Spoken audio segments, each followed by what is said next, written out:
picking back up in the book of Revelation, and we're going to be talking about the Battle of Armageddon, or actually the way the Greek actually says it is Armageddon. It does actually.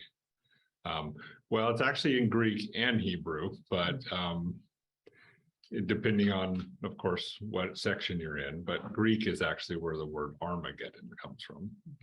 So, and then the binding of Satan we'll also look at there.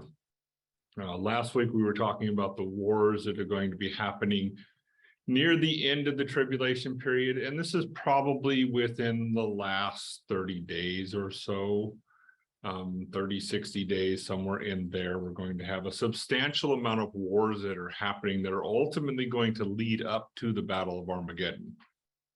The Battle of Armageddon really is actually only it's more of the culminative of a bunch of wars that have happened at this point. We were looking at the 4 angels that were released from the Euphrates River. Of course, again, this is just a little bit before the river was completely dried up, making way for the army, the 200 million man army that's going to come up. 3 of those angels we do see with the beast and the false prophet and the dragon, and they're of course going to go out to gather the armies to war. The 4th one, although it doesn't say it, the only other area we have as far as any level of dominion over the earth is actually the harlot. And the harlot is going to be involved, of course, in these wars. She's actually going to tend to start a lot of these wars because she's wanting to ultimately take out the false prophet so that she can have that position of being, well, really a god among the people. She's very jealous in that sense. We were talking a little bit about that. Then we were talking about the king of the south, and this is Egypt, how Egypt is going to come up and attack. And Egypt is going to attack Jerusalem. Specifically at this point, the primary focus for Egypt is going to be the false prophet. Now remember, the king of Egypt at this point is claiming himself to be a god. And we were looking at that information. And of course, he's going to be encouraged by the harlot to come up and fight the false prophet. Now they're attacking the false prophet because you take out the one that's producing all the propaganda for the beast, it's going to be easier to take out the beast. There's not going to be as much support for the beast if you don't have the propaganda machine. Because remember, that's what the false prophet does. The false prophet is completely focused on getting people to worship the beast. He's the one who even has the statue made that can condemn people. And then we were talking about the king of the north and the king of the west. The king of the west will, of course, join the king of the north. King of the West would be England and all of its, as it describes them as young lions. This would potentially include the US, Canada, and other areas. They're going to attack. Now, the King of the North at this point would be the beast, the first beast of Revelation. He would be coming from Rome. We were also talking about that because he's using ships to come over. He's attacking in that aspect. He does, remember, he still rules over the 10 kings, their nations. So he still has an army available, but he's going to need a much bigger army. So he's calling on the king of the west, and they're going to be coming to assist at this point. He is coming down against, the first part of it is against the king of the south. And we saw that over in Daniel chapter 11 and verse 40, where he's going to come down against the king of the south, who is coming against, he's coming up against the false prophet. So the false prophet's going to say to the beast, hey, I need an army over here because we've got this coming in. Now he, like I said, he is the first beast of Revelation chapter 13 and verse 1, as we were looking at that, because chapter 13 gives us 2 beasts. First one is the man of lawlessness. The second one is the false prophet. Over in Daniel chapter 11, verse 40, we also saw that he has to use ships in order to actually get over to Jerusalem at this point, because the man of lawlessness is actually residing in Rome, where the false prophet is the one who is in Jerusalem. And in Jerusalem, we also have the statue. And of course, you're not going to have the person there if you're telling them to worship their statue. The man of lawlessness isn't going to reside in Jerusalem at this point. It would be the false prophet who does. When he comes in, he will come into many countries, and that is because the land of Israel has been divided. And this is over in Daniel chapter 11, verse 38. The false prophet's going to sell off a lot of the land of Israel and sell it off to where it will be other countries.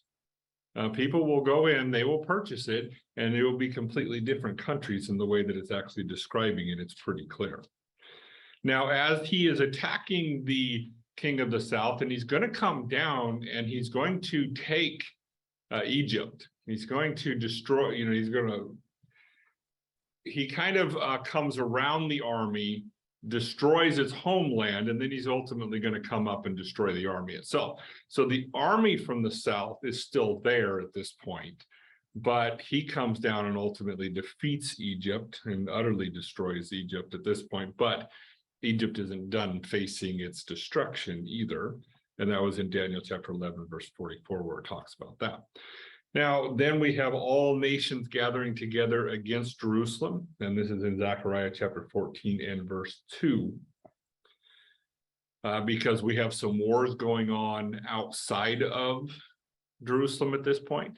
We have an army from the south coming up to attack Jerusalem. And then we have another army coming from the east. And of course, the army from the east is actually going to be on the harlot's side. Now, of course, the harlot is actually utterly destroyed at this point too. She, the 10 kings turn on the harlot and completely destroy her. Totally and utterly destroy her, including the city. They're going to completely destroy the city of Rome along with them. So a lot of stuff going on. And then at this point, Christ will return. And this is in Zechariah chapter 14, verses 3 through 4 that we were looking at. So we have all of these armies converging on each other and ultimately to Jerusalem.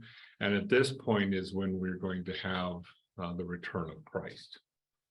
Now, in kind of going on a little bit more with the king of the north and the king of the west, there's a little bit more information to kind of follow what's going on there. Because remember, at this point, we really have two men that have world power. Most of the time we focus on one man that has world power, but in all actuality, the false prophet has the same authority as the beast. So the first beast of Revelation, who is the God of the false prophet, Daniel chapter 11, verse 39. Here it says, thus he shall act against the strongest fortresses with a foreign god. Now in the context here, this is talking about the willing king, and he would be the false prophet. And he has a foreign god. Well, who's his foreign god? His foreign god is the beast, who's over in Rome at this point. Because remember, he's actually coming as a false prophet, telling everybody that the beast is a god. And he sets up an idol for him and all of these other things. Although while we're here, by the way, you'll notice this one who acts with a foreign god, which he acknowledges and advances his glory. He shall cause them to rule over many and divide the land gained. So this is one of the passages that shows us Israel will be divided into different countries. Now, there'll still be a central area that's Israel, which will be around Jerusalem and that area. So there's still some of Israel as a country left, but most of the other regions are actually sold off to other countries.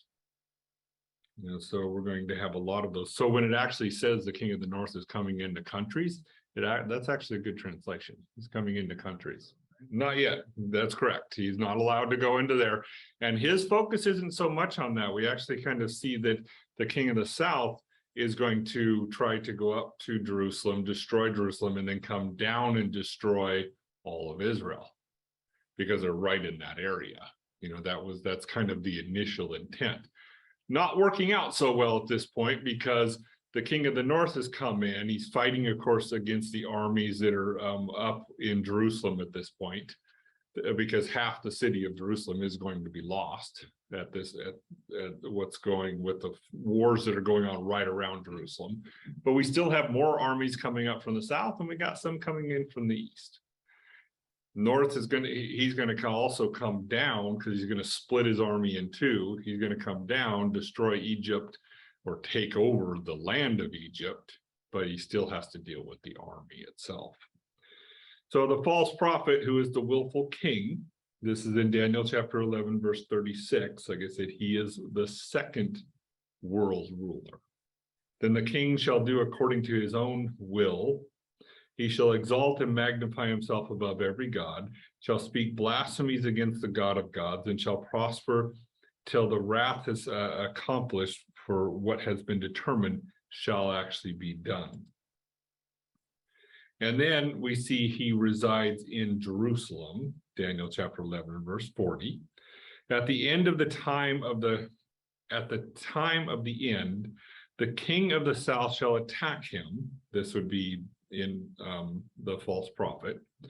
And the king of the north shall come against him like a whirlwind. Now this would be the man of lawlessness coming down against the king of the south, with chariots, horsemen, and many ships. Of course, the indication of ships would be he's got to come over from another part of the land.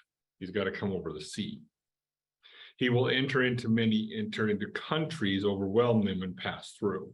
And that's where we get an understanding that he is actually going into different countries. Now, part of that, as we see Christ come in, he's going to kind of reference a couple of different countries. That'll make more sense when we understand they actually are sold. There will be a country of Moab again. So he will actually sell it to the people who make that. He makes the image of the first beast, Revelation chapter 13, verses 14 through 15. And he deceives those who dwell on the earth by those signs which he has granted to do in the sight of the beast, telling those who dwell on the earth to make an image to the beast, who was wounded by the sword and lived. He was granted power to give breath to the image of the beast. And of course, as we were looking at that, is really not breath, it's a spirit.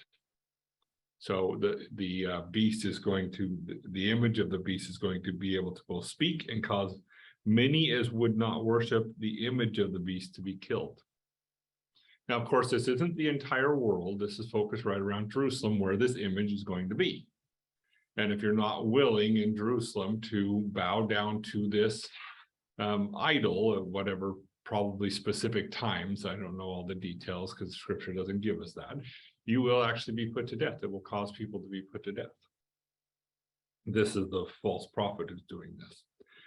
Like I said, the land of Israel will be divided out into many countries by the false prophet. You see that in verse 39 again, where you have the dividing of the land. And he's going to divide it for gain, and it's going to become very valuable because, you have a world ruler in Jerusalem at this point. So, of course, people are going to want the land that's around that area. And they're going to buy it for a price, and they're going to divide it up into a bunch of different countries. Then we have the king of the west who's coming up, or really coming over. He comes to defend the first beast. So he really is there with the first beast, who's ultimately there to protect the false prophet. Revelation chapter 16 and verse 14 talks about this. For the demonic spirits are performing signs which come upon the kings of the whole inhabited world to gather them unto the war, the great day of God, the Almighty. Now, this doesn't specifically say the king of the west here. This is talking about those four angels that were released. Well, you could call them demons because they are actually demons that were released from Euphrates that are going to go out, and they are going to perform signs to draw all of the kings of the earth into Jerusalem at this point. Now, it is interesting that it does seem to indicate that these four angels have an idea that this is not exactly going to go the way that they're saying to these kings. And what I mean by that is they don't necessarily know Christ is actually coming, but their intent is not to support Satan. They're stirring up wars that's going really against Satan at this point. Because we have a big shift. Remember, just prior to this, we had a big shift in the way that demons and Satan interact. Big shift. Because when we have them thrown down from heaven, Satan is the only one we see here on earth. So where are the demons? The demons that are cast out, they're in the abyss. And we see they're in the abyss because they're later released from the abyss for about a 5-month period, which is just before all of this is actually happening. They're released. Who do they attack? They're not permitted to attack anybody who has the mark of God. So they can't attack believers anymore. That's what they do today. They attack believers. They have no reason to attack an unbeliever. Why would they attack an unbeliever? They have complete control over an unbeliever. They can easily persuade them to do what they want.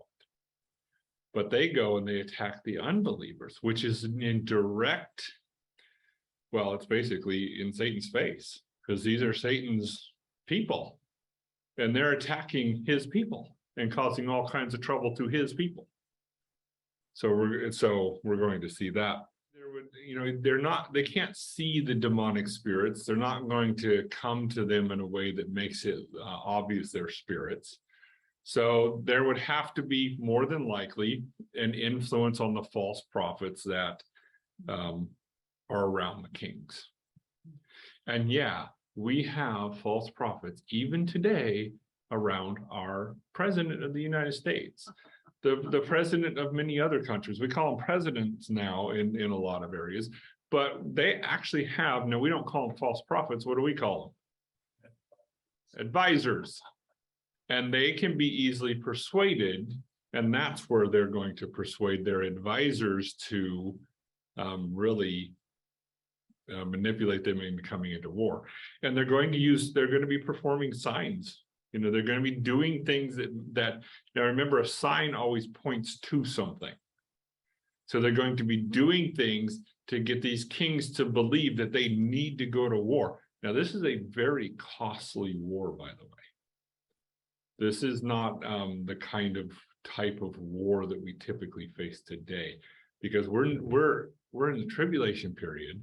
Things are not going so well anyway, and you're going to use what little resources you have, and you're going to absorb, you're really going to use all of your resources at this point to attack these other nations. So they have to believe that this is life or death. It's kind of the attitude that they're going to bring them in. So they're going to be more than likely using their advisors, false prophets. It wouldn't surprise me at all to actually see people who claim to be prophets at this time, even here in America, because we're going to have one who sets himself up as God. We're going to see this in our time. And like we were talking about last week, it hasn't been that long, not that long ago, where there were people claiming to be gods. We kind of pushed that out of our mind because it wasn't in our specific time period, but hey, pay attention to history. It wasn't that far back, not at all. And there's going to be people again who claim to be gods, setting themselves up in that way. And we're going to actually have one who claims to be the God, which would be the man of lawlessness. So false prophets are quite realistic. Now, like I said, the king of the east, this will be England, America, Canada, those areas. Australia would be included in this. And we see this, Ezekiel chapter 38 and verse 13 is where we get the only indication that there is a possibility that America would be in this battle. Because you have Sheba, and then the merchants of Tarshish, and the merchants of Tarshish, that would be coming from England, and all her young lions. Those are the ones who are actually coming. Which America is one. And America is one of those. America, Canada, Australia, those are the primary ones, along with all of the nations that are up there, Ireland and etc. All of those nations are going to be involved in this.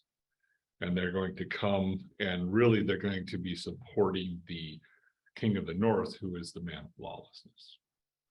They're going to be coming down to fight the armies that are coming up against the false prophet in Jerusalem, to destroy the false prophet at the behest of the harlot. She's going to be the one that stimulates all of this stuff. So then we have the army coming from the east. This is a 200 million man army. This army causes a lot of destruction as it comes up. Now, there's already a whole lot of destruction going on, but this army causes a massive amount of destruction. They follow the harlot, and they are seeking to destroy the false prophet, Daniel chapter 11, verse 44. But news from the east and from the north shall trouble him. Now, of course, news from the east and the north, that's just the way that it's saying the northeast. Well, where is the king of the north at this point? He's down in Egypt, because he's come down to Egypt to actually overtake Egypt. So he's down there, and he suddenly hears this news coming up from the northeast. And what is this news? It actually causes him to go out with great fury to destroy and annihilate many. So you can clearly see he's getting some bad news. We've got another army, and a massive army coming down, and he's coming to destroy this army. Yeah, the east would be China, Japan, India, the east, the Oriental. Their army is going to be coming up in support of the harlot. That's the news that, Yep, that's the news he's going to get at this point. He's going to get that news that this army, and we know from other areas, this is a 200 million man army that's described, that's going to be coming up. The armies of the beast will kill the harlot as a result of this. Now, remember, as all this that's going on, the harlot is not going to be destroyed at the mid-tribulation period. She's going to be destroyed right here near the end of the tribulation period. And we started that in chapter 18, as you begin to get proper anchors of time in scripture there on what's going to happen. The harlot is going to be destroyed, because she's going to stimulate others to come up against the man of lawlessness, or, well, really, kind of. I mean, she first stimulates him to go up against the false prophet, but the intent is to take down the man of lawlessness. As a result, the man of lawlessness and the 10 kings are going to turn on her and utterly destroy her. They're going to, and we saw that in two areas. They're going to destroy the religious system completely and entirely, strip it naked, show it for exactly what it truly is, and they're actually going to destroy the city of Rome. They're going to burn it completely down and utterly destroy it, which kind of makes sense, because the harlots is centralized in Rome, and they don't want any part of the harlot left over. They're going to just completely, utterly destroy everything. So Revelation chapter 17, verse 16, that's where the 10 horns, which you saw, are the beast. These will hate the harlot. And remember, this word hate here is they'll be indifferent to the harlot. That's actually important, because it's not a hatred towards the harlot. It's saying the harlot has no value to them anymore, so they're going to just destroy her. There's no, this is that indifference. They don't care really what happens to her. They never did care what actually happened to her. The only reason the harlot was around, and remember, that's this false religious system, the only reason it was around was to bring the man of lawlessness onto the scene. And as long as it was supporting the man of lawlessness, he didn't care. It's like, do whatever you do, I don't care. But now she's come up against him. And he's going to make her desolate and naked. And of course, the naked there would be to show the religious system for exactly what it is. And he's going to burn her with fire. The 200 million man army we see in Revelation chapter 9, verses 15 through 16.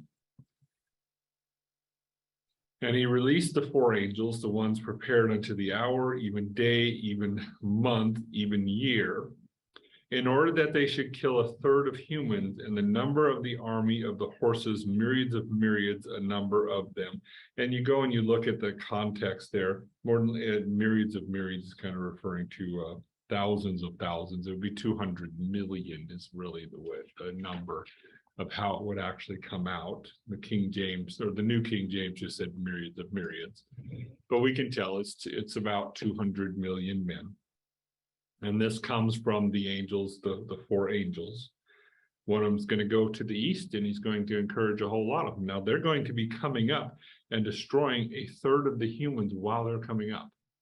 And then at this point, we have the campaign of the great day of God. So we have all these armies coming together. Now, their intent is not to come together at this point to fight against God. They're fighting against the false prophet. Ultimately, we're fighting for world power between the harlot, the false religious system that's set up, and the man of lawlessness who's claiming himself to be God. That's really what's going on here. Which, as you're thinking about this, it took all of less than 7 years, because we're just before the end of the tribulation period at this point, for Satan to take the world from all peaceful and loving to absolutely destroying each other. That is what is going to happen here. So now we have the return of Christ at this point. Jerusalem will be besieged on this day because, of course, we have a battle that's going on in Jerusalem at this point. And this would be a battle against the king of the south and or at least some of the armies of the king of the south, not all of them at this point. But some of them had reached up to there, and we have this battle going on in Jerusalem at this point. Zechariah chapter 12 and verse 2. Behold, I will make Jerusalem a cup of drunkenness to all the surrounding people when they lay siege against Judah and Jerusalem. So they're going to be laying siege in the context there against them. Now, those who are in Jerusalem, fighting around Jerusalem, when they come, FYI, this is about to get gory. Okay, just FYI. Okay, the armies that are in Jerusalem and around about Jerusalem, this isn't all of the armies, this is just this particular group that's fighting in Jerusalem. When Christ returns, he is going to speak, and their flesh is going to melt off of their bodies. It is just going to melt. He's going to utterly destroy them. Zechariah chapter 14 and verse 12 talks about this. And this shall be the plague which the Lord will strike all the people who fought against him. And that plague is their flesh shall dissolve while they stand on their feet, and their eyes shall dissolve in their sockets. And this is not descriptive language. This is literal, what's going to happen to them. And their tongues shall dissolve in their mouths. They're not even going to hit the ground before their bones. Is the way that it's described. Where the blood comes from. Now, this is the first army. This is the first attack. These are the ones around Jerusalem. This isn't the 200 million man army, because yeah, you're right. We still have a whole lot more going on. So this is the very first battle that we have, and then we have Christ going down to the south at this point, and he's going to destroy the king of the south. Now, this is all of the armies of the king of the south that are still trying to come up to Jerusalem, because remember, we have all of the battles that are going on at this point. Now, you hear him coming from Eden, Isaiah 63:1. He who is this who comes from Eden with dyed garments from Bozrah, the one who is glorious in his apparel, traveling in the greatness of his strength. I who speak in righteousness, mighty to save. So he's going to be doing a couple of things here. He's going to be destroying them. Bozrah will be the land of Moab, is where the reference there is. There will be, like I said, a land of Moab, because the false prophet will actually sell parts of Israel to other countries. And they will become other countries. And it very clearly says that. Now, for these, Christ is going to stomp them. Now, is it a literal stomping? I don't think Christ is going to be to come up to this massive 500-foot man that's going to come around, stomp, stomp, stomp. Okay, but the way that it's describing it is going to be as though they're stomped, and it's going to be messy, is what it's going to be. Isaiah chapter 63 and verse 3. I have trodden the winepress alone, and from the people no one was with me. For I have trodden them in my anger and trampled them in my fury. Their blood is sprinkled upon my garments, and I have stained all my robes. Now, in the context, this is the king of the south that he's talking about here. We haven't gotten to the Battle of Armageddon yet. We're not to the 200 million. We're not to the 200 million men yet. Okay. Because again, we've got a whole lot of other things that are going on at this point. So we have the armies that are fighting in Jerusalem, their skin is just going to melt right off of them. Christ is going to come down to the ones that are coming up from the south, and he is going to just squash them. Would it be acceptable to consider many nations in Africa joining the King of the South? Oh, yes, absolutely. I think most of Africa, Egypt is going to be a lot larger than what we see Egypt today. Because Egypt, remember the whole situation there is Egypt again is going to set itself up as though its Pharaoh is God, and it's going to rule the whole entire area. So Egypt itself is going to include some of Africa and those areas, and they're going to be coming up also with them. And he is going now. This also explains when he's coming up against the army of the 200 million men, because now he's coming up and his robe is already stained with blood. He's already been in a battle. That's because he's destroyed all of the armies from the south. Now, the land of Egypt will be decimated as a result of this for 40 years. When he comes down to destroy the land of, and by the way, this will also be some of them involved there, because remember the king of the north, his armies are down there too. Some of those are going to be destroyed also. Yeah, at this point, he says very clearly, I myself trod the winepress.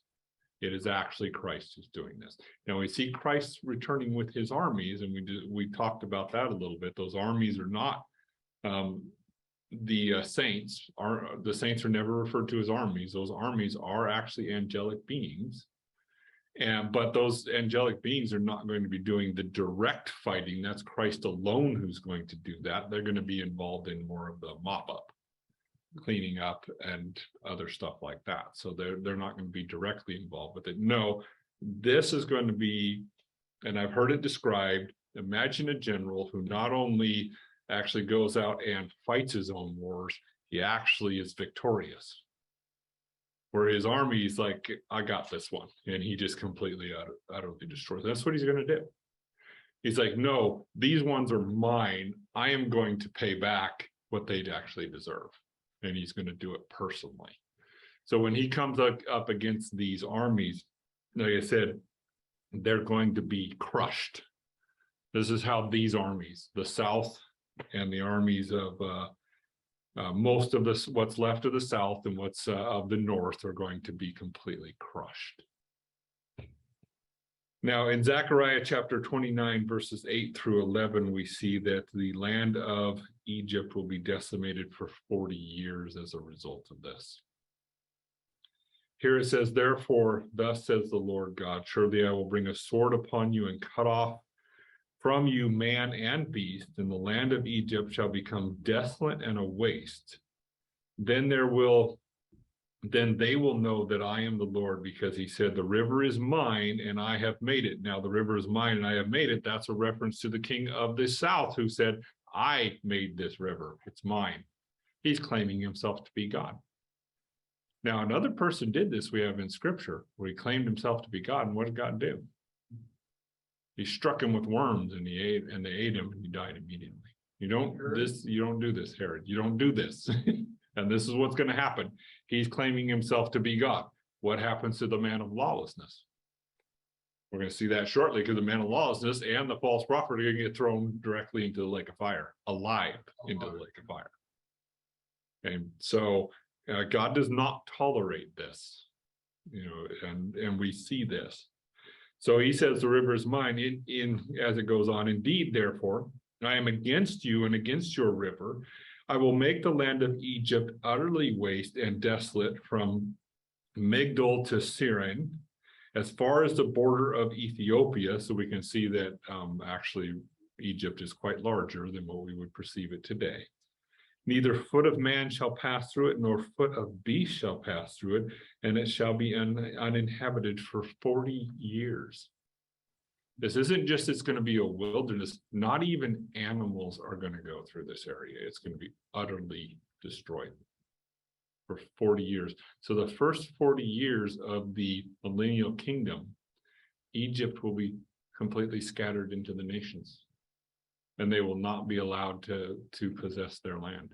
Now, eventually, in the millennial kingdom, they will be brought back into their land. And there's going to be some other issues as a result of that, but they'll never be a mighty nation again.